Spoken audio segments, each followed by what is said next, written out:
Bismillahirrahmanirrahim ve bihi nesta'in ve sallallahu ala seyyidina Muhammed ve alihi tahirin. Selamun aleykum, hər vaxtınız xeyirli olsun əziz tamaşaçılar. Səhifə-i Səccadiyyədən dərslər verilişində yetişdik 13-cü duaya. 13-cü duanın ünvanı belədir. Və kənə min duaihi aleyhissalam fi tələbil həvaici iləllahi ta'ala. İmam Əleyhisselamın dualarından da biri ehtiyacların tələbində olunan duadır.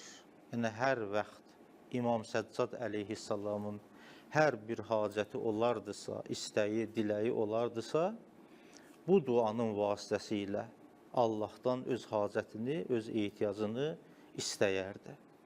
Bizlərdən də hər birimizin hər nə hacəti olarsa, maddi, mənəvi boşluqlarımız, hacətlərimiz, istəklərimiz olarsa, eləyə bilərik İmam Səccad Əleyhisselamın 13-cü duasını oxumaq vasitəsilə öz hacətlərimizi Allahdan istəyək.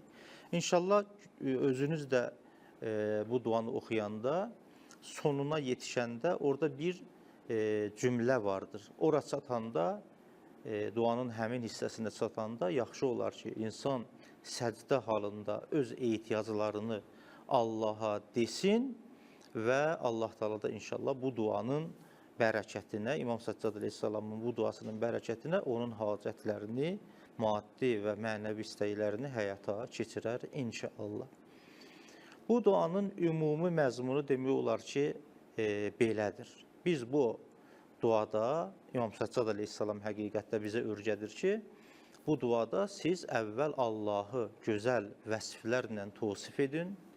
Allah Teala elə bir varlıqdır ki, insan gərək bütün ehtiyaclarının hamısını onun tərəfinə apara, ona deyə, insan öz ehtiyaclarını ondan istəyə və o elə bir varlıqdır ki, insan gərək mütləq şəkildə ümidini ona bağlasın, ondan başqa heç bir varlığa öz ehtiyacını deməsin. Çünki Allahdan başqa bütün varlıqların hamısının nəyi varsa Allahdandır və bütün varlıqlar hamısı öz ehtiyacını ehtiyacsız olan Allahdan istəyirlər. Allah Teala elə bir varlıqdır. İmam Səccad Əleyhisselam buyurur ki, gərək biz onun tərəfinə gedək, gərək biz ancaq ona ümid bəsləyək.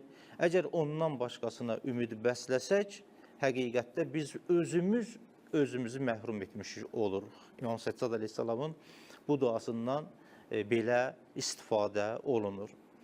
Və Allah Teala'nı bu gözəl vəsflərdən vəsf etdikdən sonra hər nə hacətimiz varsa, biz Allahdan istəsək, inşallah Allah Teala bizim hacətimizi verər. Əlbəttə, əgər məsləhət olarsa, bəzən insan elə şeyləri istəyir ki, bir halda onun məsləhətinə deyil, onun xeyrinə deyil.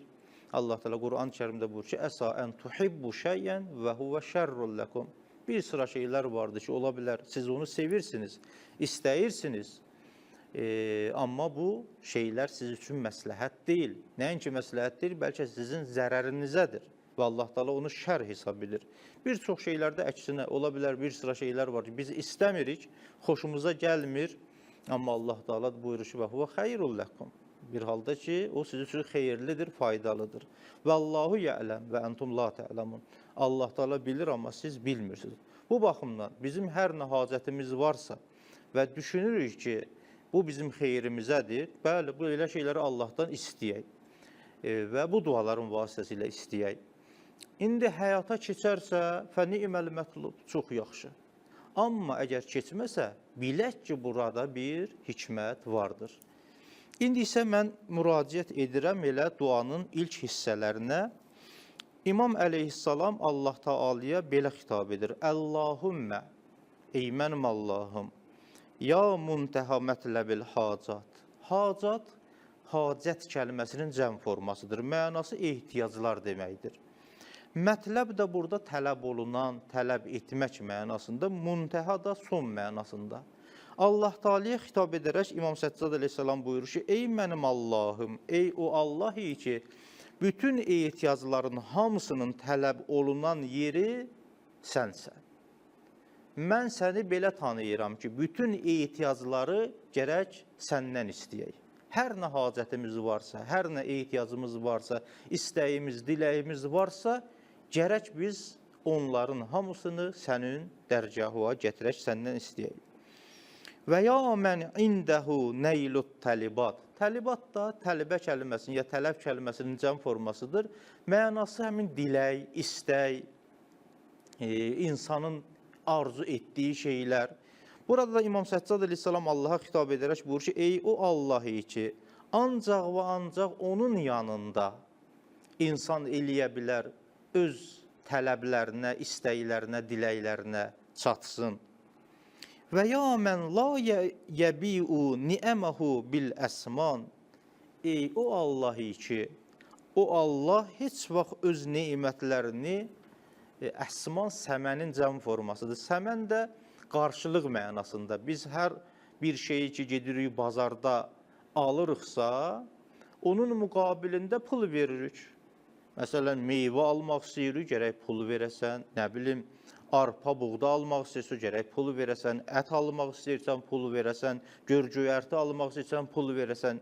Bazara getdin, bunların hamısını almaq üçün insanların, onu satanların gərək ixtiyarında bir miqdar pul qoyasan ki, sən o neymətlərə sahib olasan. Bu dünyada belədir, etibarı qanunlardır. İnsanlar bir şeyi verirlər, onun müqabilində bir şey alırlar. Amma İmam Səccad əleyhissalam Allah Teala belə xitab edir ki, buyurur, ey o Allahı ki, öz neymətlərini pul müqabilində, səmən müqabilində insanların ixtiyarında qoymamışdır. Allah Teala bitkiləri yaratmışdır. Bütün bu bitkilərdən hərəsinin özünə məxsus xüsusiyyətləri vardır, faydaları vardır. Allah Teala deməyib ki, bu neymətlərdən istifadə eləyəndə müqabilində gərək bu qədər qızıl verəsən, pul verəsən, ya başqa bir şey verəsən. Allah Teala bütün heyvanlar, məxsusən halal olan heyvanları insanlar yemək üçün, bu da neymətdir. Və meyvələr, tərəvəzlər və müxtəlif su, yeməlilər, hamısı Allahın yaratdığı neymətlərdir. Allah Teala bunların hamısını insanlar üçün yaratmışdır, insanların ehtiyaclarını təmin etmək üçün yaratmışdır. Allah Teala bu qədər neymətin müqabilində bizdən pul istəməyibdir. Huvəl-ləzi xələqə ləkum ma fil-ərdi cəmiə. Allah elə bir Allahdır ki, yerdə olan bütün şeylərin hamısını insanlar üçün yaratmışdır. Belə bir varlığı ki, öz neymətlərini qarşılıq istəmirsə, biz gərək belə bir Allahdan öz ehtiyaclarımızı istəyək. Və ya mən la yukəddiru ətayahu bil imtinan. Nə gözəldir, buyurur ki, ey o Allahı ki, öz ətalarını, öz hədiyyələrini, öz neymətlərini ki, insanlara verir, insanlara verdiyi o neymətlərin müqabilində heç vaxt bunu dəyərsizləndirmir minnət qoymağın vasitəsilə. Allah Teala Qur'an-ı Kərimdə Bəqərə surəsində buyurur ki, la tubtilu sədaqatikum bilmənni vəl-əza.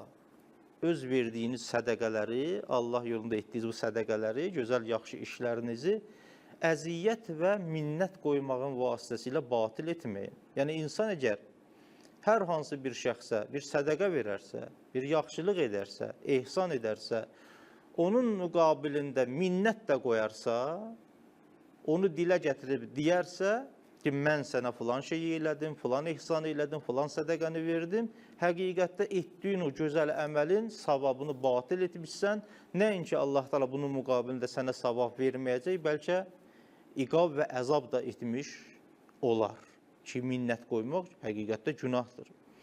Minnət qoymaqda hətta Allah Teala minnət qoymur və Allah Teala minnət qoymadığı kimi bizlərə də hədislərdə, Quran ayələrində buyururlar ki, heç vaxt minnət qoymayın. Mən burada Əli əleyhissalamdan 2 dənə hədis qeyd eləmişəm minnət qoymaq barəsində.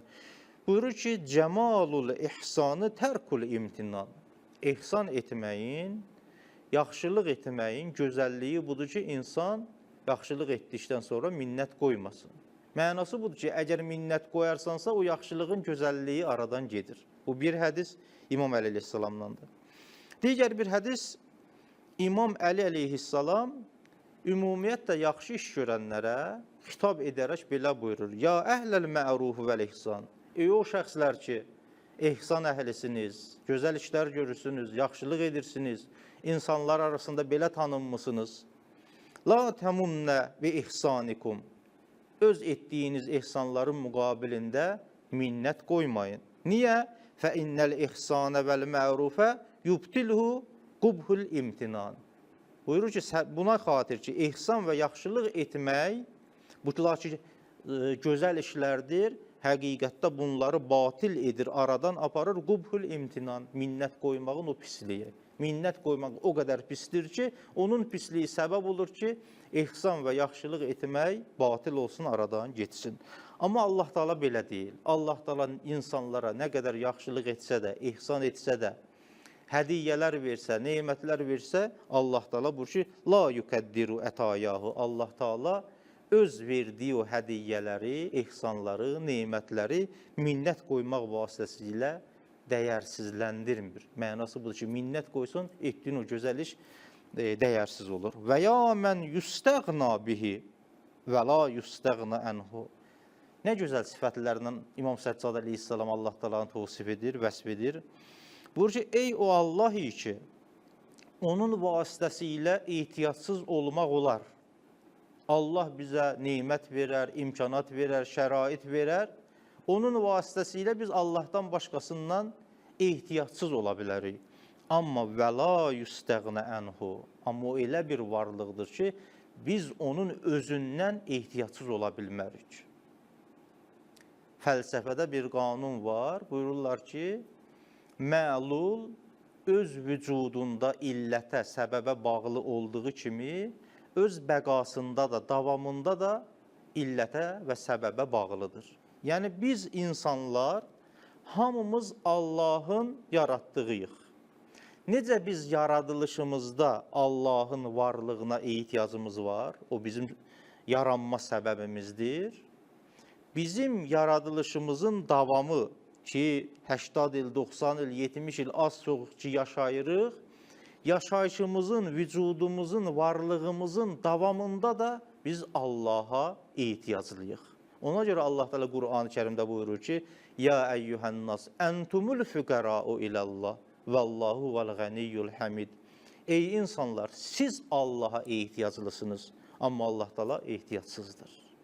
Bu baxımından biz Allahın vasitəsilə, Allahın bizə verdiyi nemətlər vasitəsilə, verdiyi vücud, varlıq vasitəsilə eləyə bilərik Allahdan başqasından ehtiyatsız olaraq. Amma Allahın özündən heç vaxt ehtiyatsız ola bilmərik. Və ya mən yurğəbu ileyh və la yurğəbu ənhu. Elə bir varlığı ki, o Allahı ki, yurğəbu ileyh. İnsanlar varlıq aləmində olan bütün şeylərin hamısı ona meyil göstərirlər, ona üst tuturlar. Amma və la yurğəbu ənhu. Ondan üst çevirmək olmaz. Zahirdə sən namaz qılmaya bilərsən, Allahı qəbul etməyə bilərsən. Amma əməli baxımda, varlıqda biz ondan üst çevirə bilmərik. Bizim vücudumuz, varlığımız həqiqətdə, yerdə, göydə olan bütün şeylərin hamısı Allaha üst tutub. Allaha üst tutub. Biz, necə deyərlər, ixtiyarımız var deyə ola bilər ki, deyər ki, mən Allahı qəbul eləmirəm. Nəuzubillah, kafir olurlar. Amma sənin öz vücudun, varlığın Allaha tərəf üst tutub, təsbih deməkdədir. Və ya mən la tufni xəzainəhu əl-məsail. Ey o Allah ki, onun xəzinələrini aradan aparmaz, aradan apara bilməz, fani edə bilməz, ondan edilən istəklər, diləklər, tələblər. Nə qədər aləmdə, varlıq aləmində varlıqlar var, insanlar, cinnilər, mələklər, heyvanlar, bütün varlıqların hamısı Allahdan istəklərin, diləklərin tələb edələr, yenə də bunlar səbəb olmaz ki, Allahın xəzinəsi boşalsın və aradan getsin. Və indəhu xəzainus səmavatı vəl-ərz. Göylərin və yerin xəzinəsi hamısı Allah yanındadır. Və ya mən la tubəddilu hikmətəhul vəsail. Ey o Allah ki, onun hikmətini dəyişə bilməz o vəsilələr. Duanın bu bir hissəsi idi. Mən qısa olaraq tərcümə elədim və qısa hətta izahını da sizlərin nəzərinə çatdırdım. Bizə ayrılan vaxt tamam oldu. İnşallah duanın davamını gələn verilişdə siz əzizlərin nəzərinə çatdıracağım. Hamınızı Allaha tapşırıram. Və sallallahu ala seyyidina Muhammed və alihi tahirin.